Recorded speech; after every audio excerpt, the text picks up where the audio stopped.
से मनवा के जुड़े दहो जीता जवानी के उड़े दहो मनवा से मनवा के जुड़े दहो आज सुते द कमरिया तान की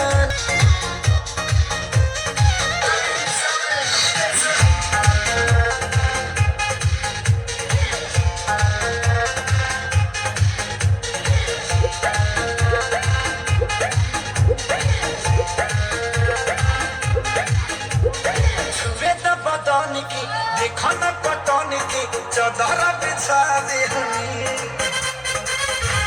बोला मजी मन पिघला दे हनी अलग पर झुलवा झुला दे हनी छुए न पटौन की देखो न पटौन की चदर बिछा दे हनी बोला मजी मन पिघला दे हनी अलग पर झुलवा झुला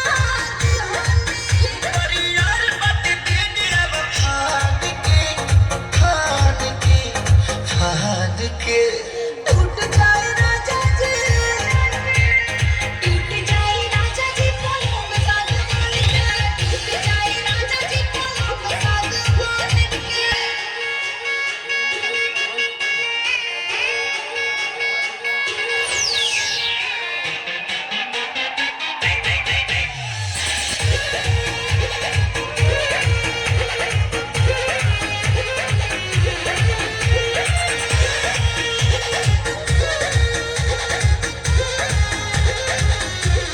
बने तो बेसरामी देहिया में गरमी कोई ठेलागी हो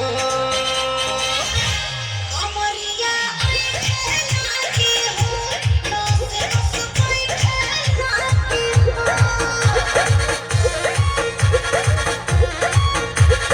बने तो बेसरामी देहिया में गरमी कोई ठेलागी हो कमरिया ऐठे लागे हो नस नस बैठे लागे हो बहाना न बनावा सब जान के